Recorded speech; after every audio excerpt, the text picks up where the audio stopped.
My brother texted that he was moving into my house, saying our mom approved. I refused and called the police when he forced entry. Then he tried to push things further, so I got a permanent restraining order.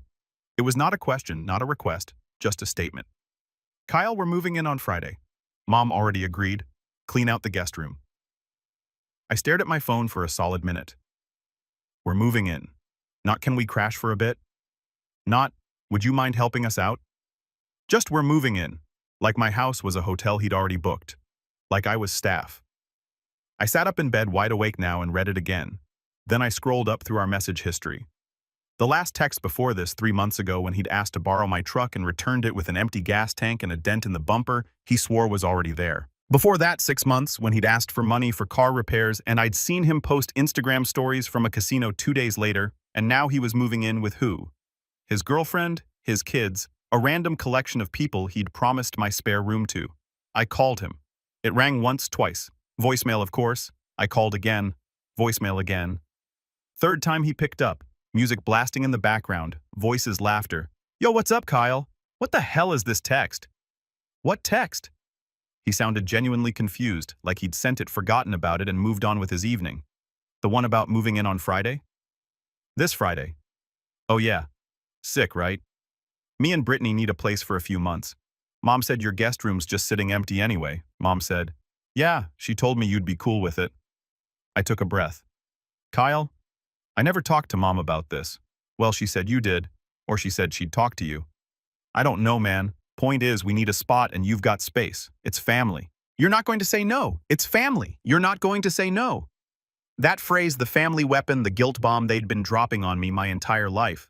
When Dad needed someone to co-sign a loan because his credit was trashed, family. When my sister needed free babysitting every weekend because she deserved a break, family. When Kyle wrecked his first car and needed someone to lie to the insurance company, family. And now apparently family meant I was supposed to hand over my house.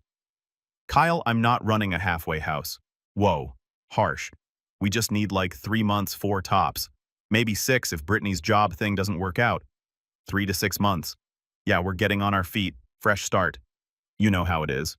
I didn't know how it is because when I'd needed a fresh start at 23, I'd slept in my car for 2 months and worked double shifts until I could afford a studio apartment with roaches. Nobody offered me a guest room. Kyle, you can't just move into my house. Why not? You live alone. You've got the space. And Mom already said Mom doesn't live here. She doesn't get to make that decision.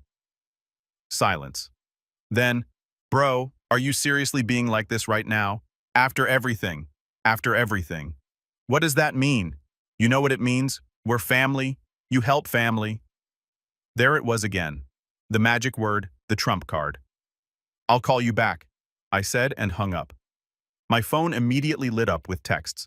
Mom, Kyle told me you're being difficult. He just needs help. Don't be selfish. Kyle, whatever, man. We'll figure it out. Thanks for nothing.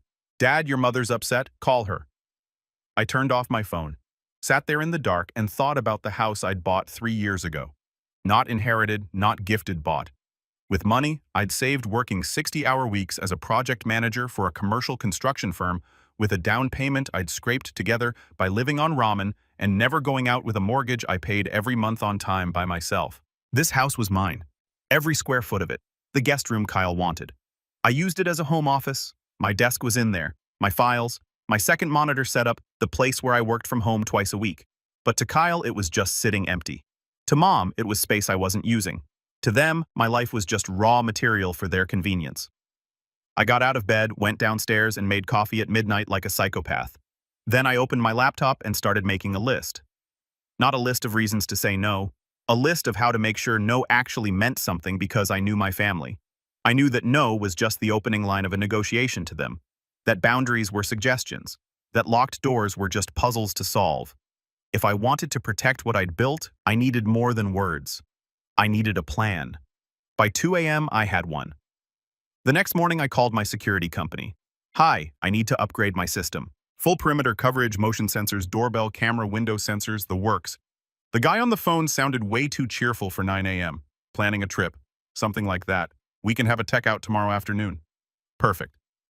Next call. My property management friend Derek. We'd worked together on a few commercial projects. He knew his way around tenant law. Derek, hypothetical question. If someone tries to move into your house without permission, what's the legal move? He laughed.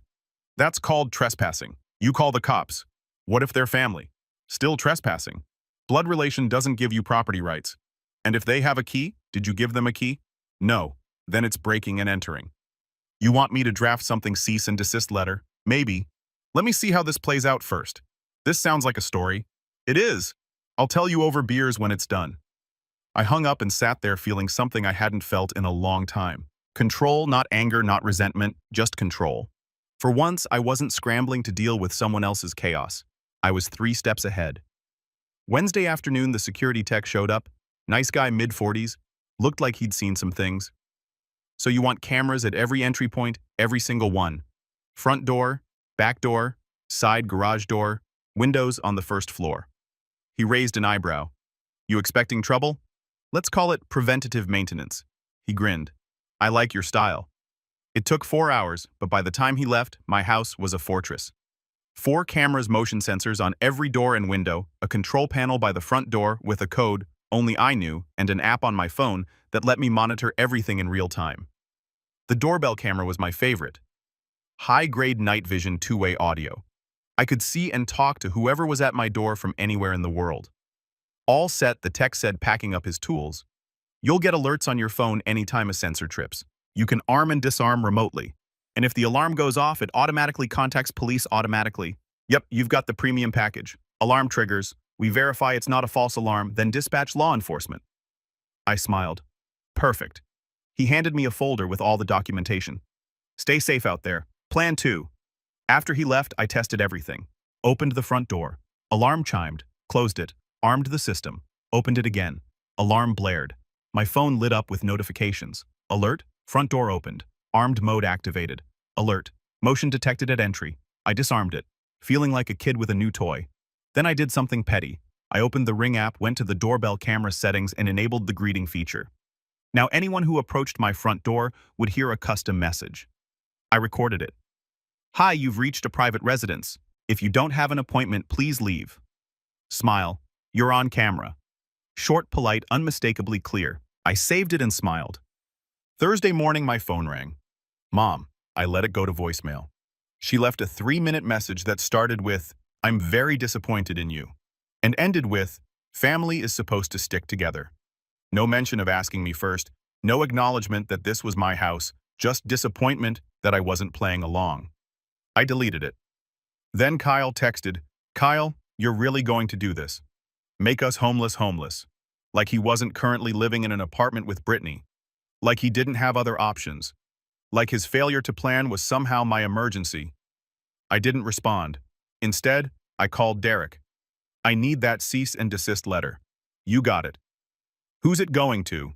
My brother, Kyle Morrison, and my mom, Linda Morrison. Your mom. She's the one who told him he could move in without asking me. Derek whistled. Family drama. My favorite. Can you make it official? Legal letterhead? The whole thing. Absolutely. I'll have it ready by tomorrow morning.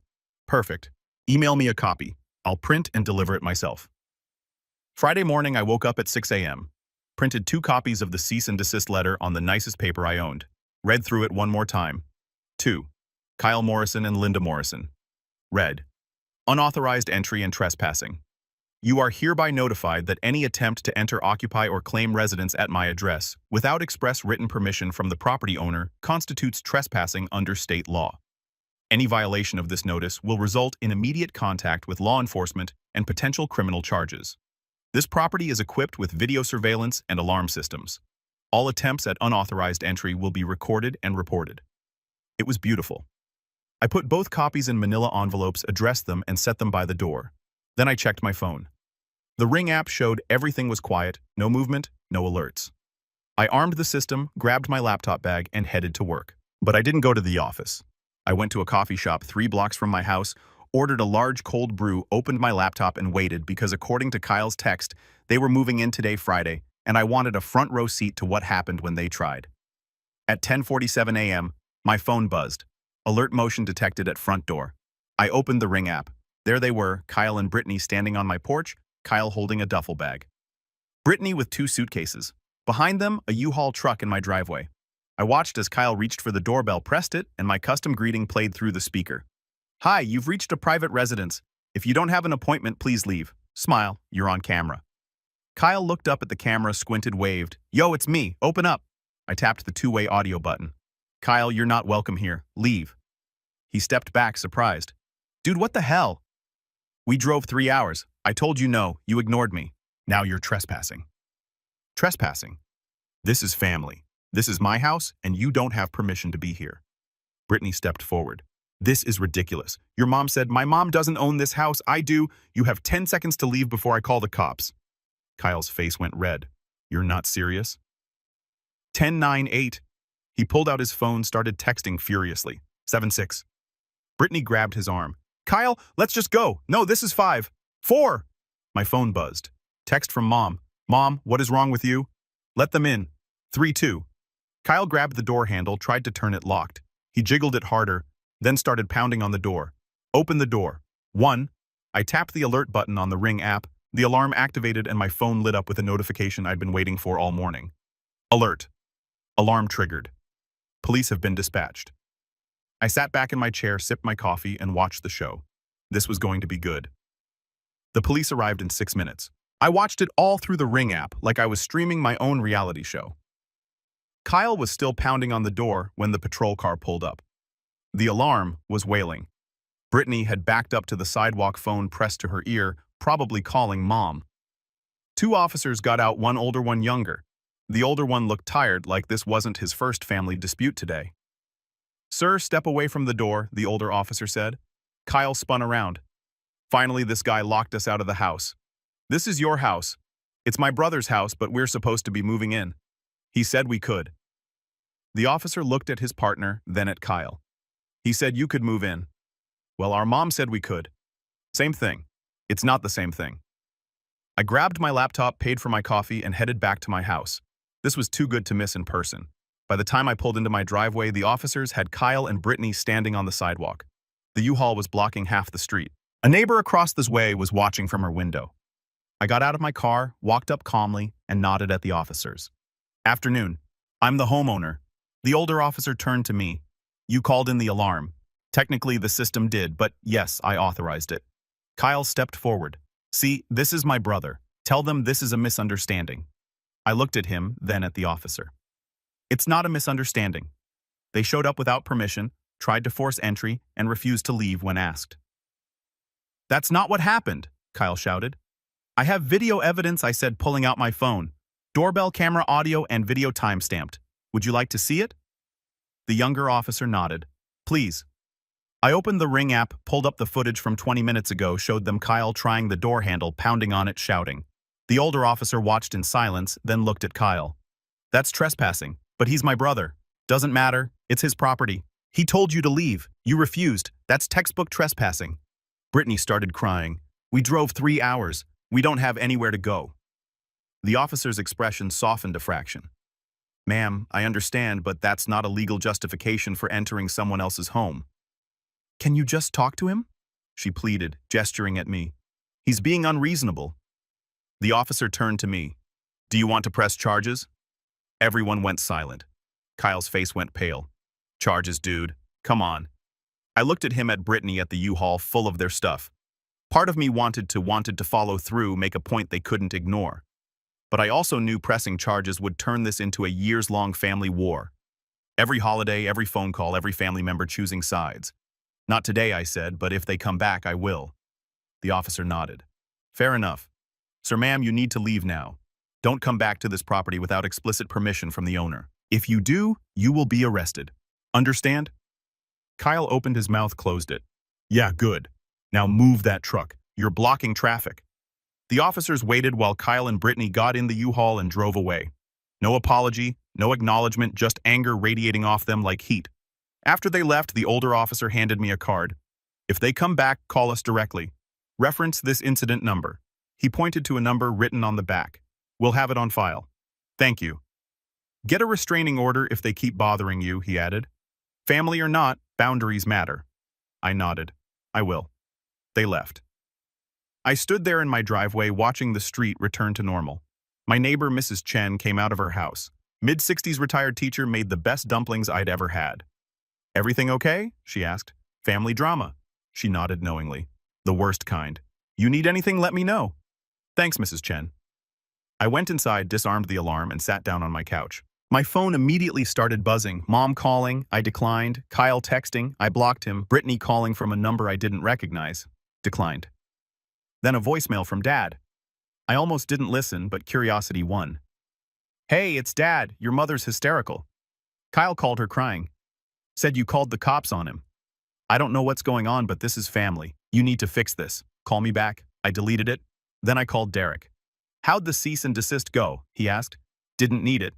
They showed up anyway, tried to force their way in. I called the cops. Holy, did they arrest them?" "No, but I got it on camera. Officers told them it's trespassing." "Nice. You want me to file for a restraining order?" "Not yet. Let's see if they get the message first."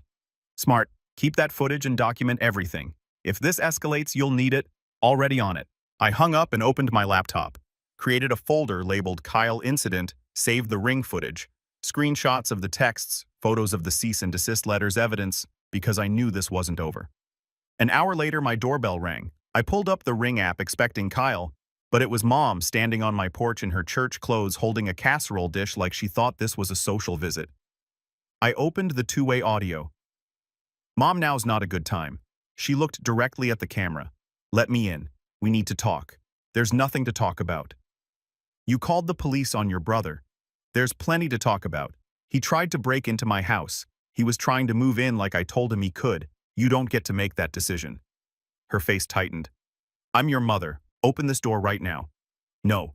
She stared at the camera, shocked, like I just spoke in a language she didn't understand. "Excuse me," I said. "No.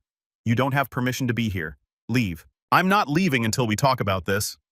I sighed, tapped the alarm button. The system chimed loud. Mom jumped back. "What is that?" "That's the alarm I'm about to activate if you don't leave." "You wouldn't." "I just called the cops on Kyle. Try me." She stood there holding her casserole face, cycling through disbelief, anger, and something that looked almost like hurt. "What happened to you?" she asked quietly. "You used to be such a good boy." A good boy. Translation: obedient, compliant, easy to guilt. "I grew up," I said. "Now leave."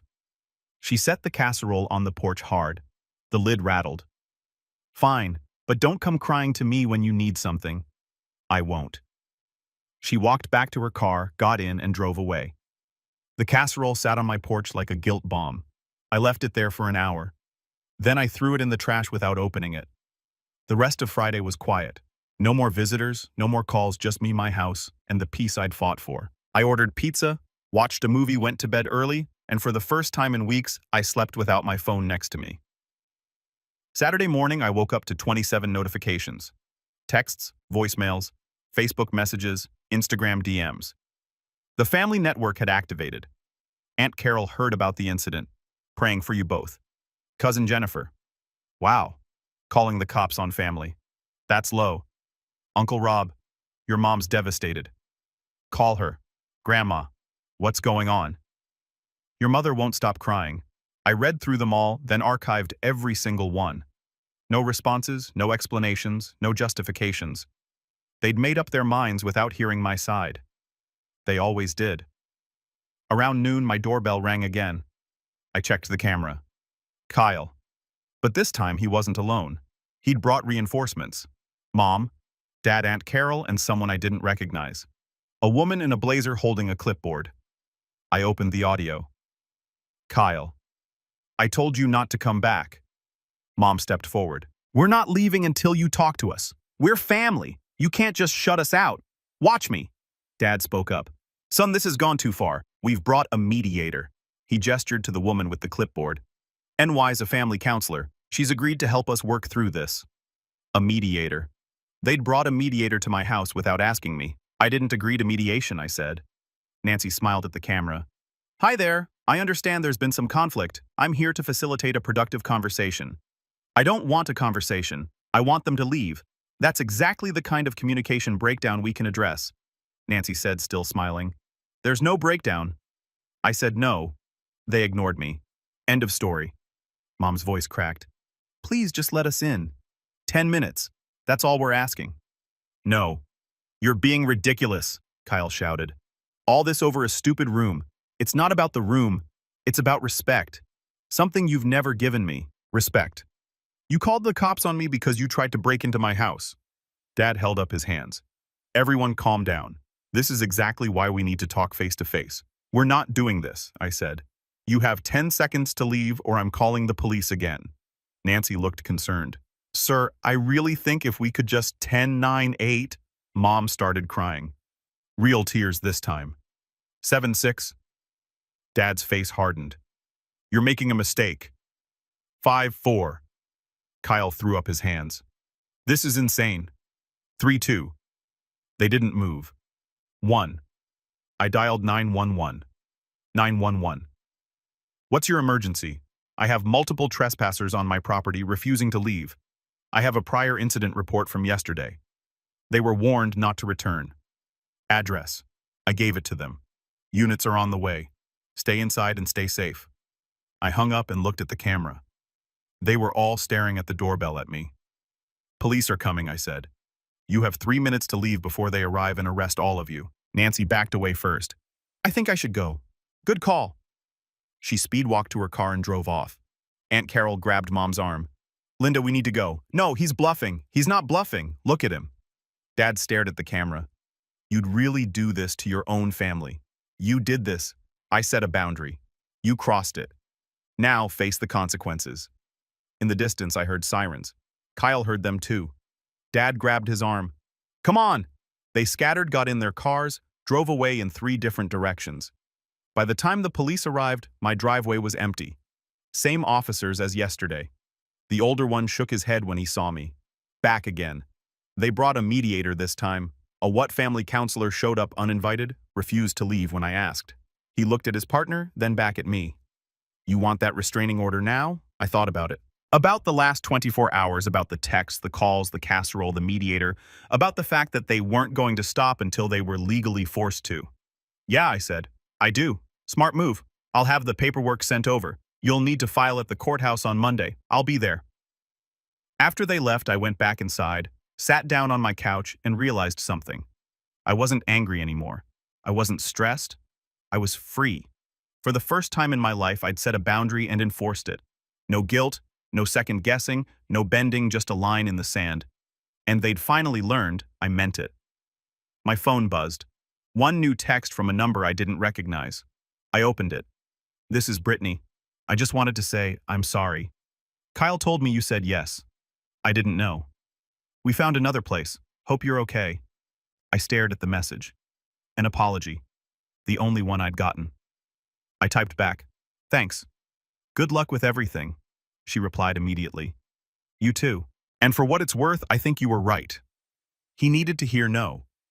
I smiled, set my phone down, and went to make myself dinner in my house, in my space, on my terms. Monday morning, I took a personal day from work. At 8:30 a.m., I was standing in line at the county courthouse with a folder full of evidence. Ring camera footage, text messages, photos, police incident reports. The clerk looked exhausted. What are we filing today? Restraining order against 3 people. She raised an eyebrow. 3, brother, mother, father, family dispute, something like that. I filled out the forms. Dates, times, incidents, every detail documented.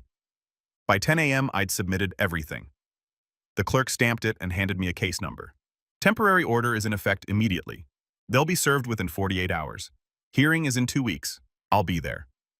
Walking out of the courthouse felt like filing my independence. My phone buzzed. Unknown number. This is Aunt Carol. What you're doing is unchristian. Blocked. Another text. Different number. You're tearing this family apart. Blocked. They were using burner numbers, friends, anything to get through. I blocked them all. Changed my settings to do not disturb except for contacts. Silence. I drove home, stopped for lunch, and pulled into my driveway around noon. Everything looked normal. I checked the Ring app. Nothing. Then I noticed the Facebook notifications. 73 of them. Kyle had posted a long essay titled, When Family Betrays You. Can't believe my own brother called the cops on me for trying to move into his house that he has extra room in. Our mom said it was okay. We drove 3 hours. He refused to talk. Now he's filing a restraining order against family. Guess success changes people. 462 likes, 197 comments. I took a screenshot, added it to my evidence folder. Then I deactivated my Facebook account. They could talk about me all they wanted. I didn't need to watch. Around 3 p.m., my doorbell rang. Mrs. Chen, holding a container of dumplings, figured you could use some real food after all that drama. I smiled. You didn't have to. Neighbors look out for each other. You did the right thing. My son tried the same thing 5 years ago. I said, no, he didn't talk to me for a year. Now he thanks me. Did the family give you grief constantly? My sister didn't speak to me for 2 years, but my house stayed peaceful. Eventually, everyone moved on. She patted my arm and left. I ate 6 dumplings in a row. They were perfect. Tuesday afternoon, Derek called.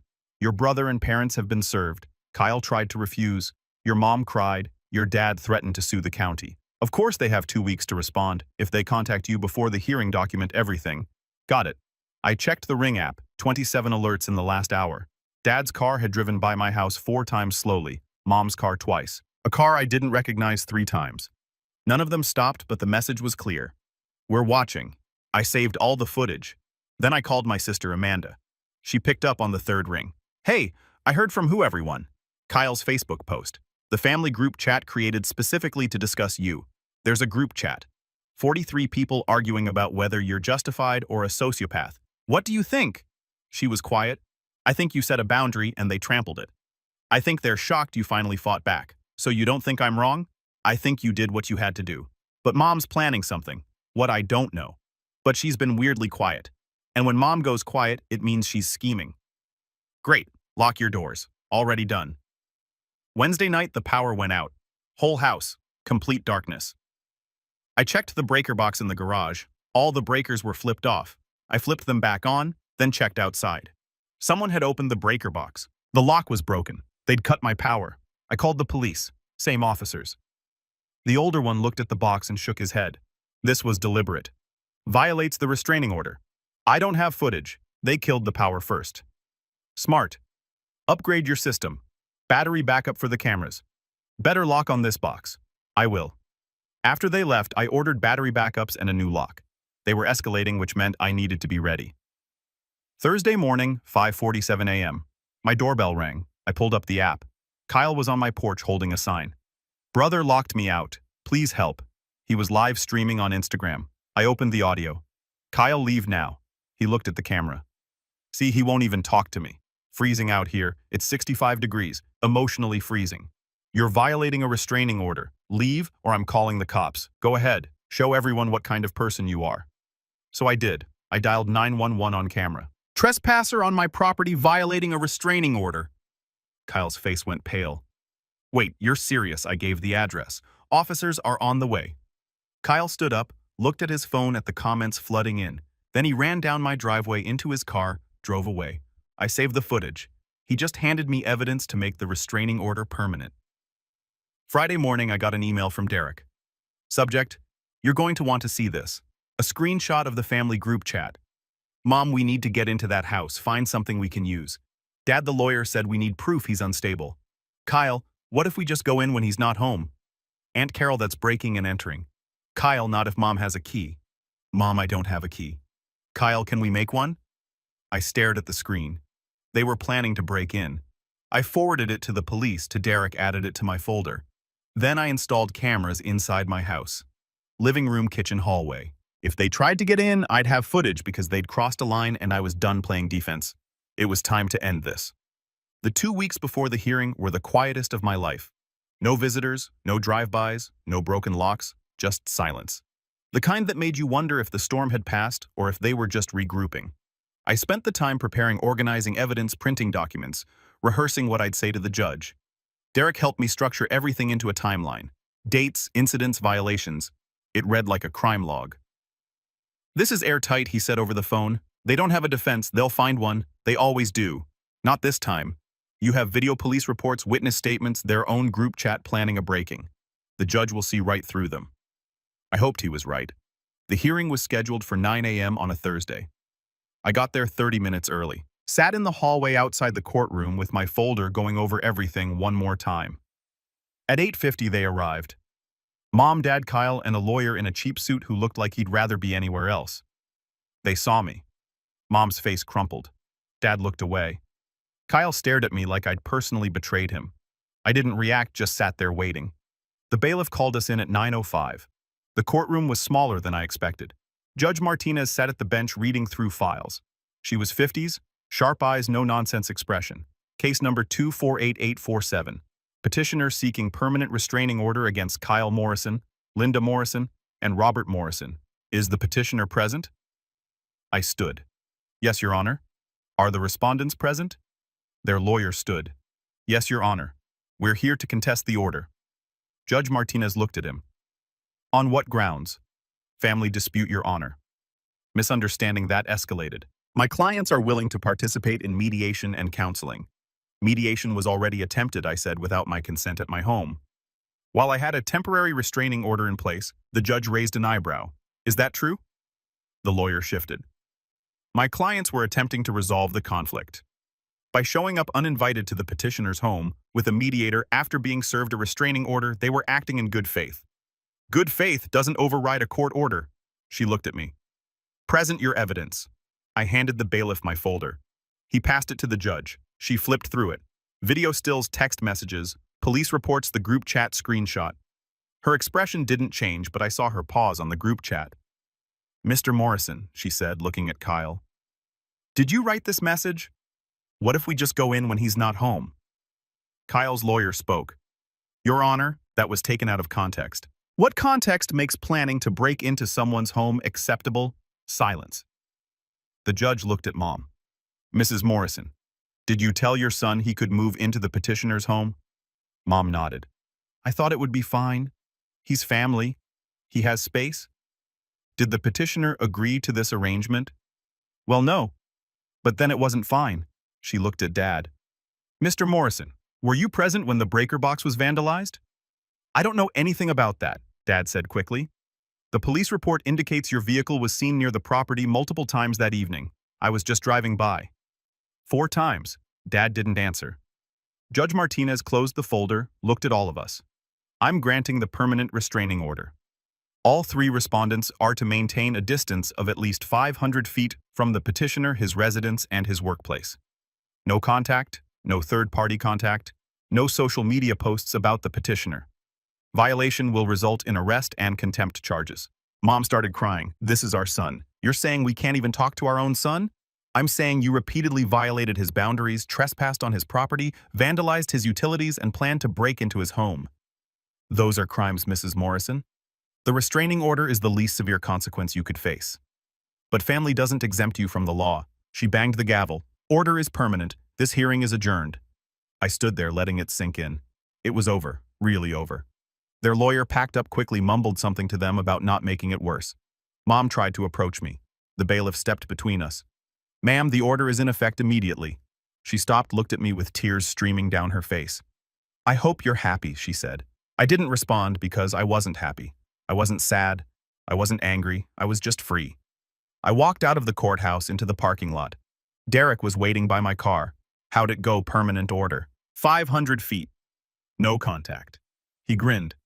Congratulations. Doesn't feel like something to celebrate. It is. You set a boundary and forced it. 1. That's huge. I nodded. Got in my car. Drove home. When I pulled into my driveway, everything looked exactly the same as it had 2 weeks ago. But it felt different, lighter. I went inside, disarmed the alarm, made coffee, sat on my couch in my living room in my house, and breathed. 3 months later, I got a letter in the mail from Amanda. Inside was a photo her family at Thanksgiving, smiling happy. On the back she'd written, "You were right. Boundaries aren't cruel, they're necessary. Love you." I put the photo on my fridge, next to Mrs. Chen's dumpling recipe she had dropped off last week, next to a postcard from Derek's vacation in Mexico, next to a photo of me and some coworkers at a company barbecue. My fridge wasn't empty anymore. It just had different people on it. Better people. My phone buzzed. Text from Mrs. Chen. Dinner Sunday. I'm making pot stickers. I smiled, typed back, I'll be there. Then I looked around my house at the cameras I'd installed, the alarm system, the locks, all the things I'd put in place to protect what I'd built. I didn't need them anymore. Not really, but I kept them anyway because boundaries aren't just about keeping people out. They're about knowing you can. And that made all the difference. All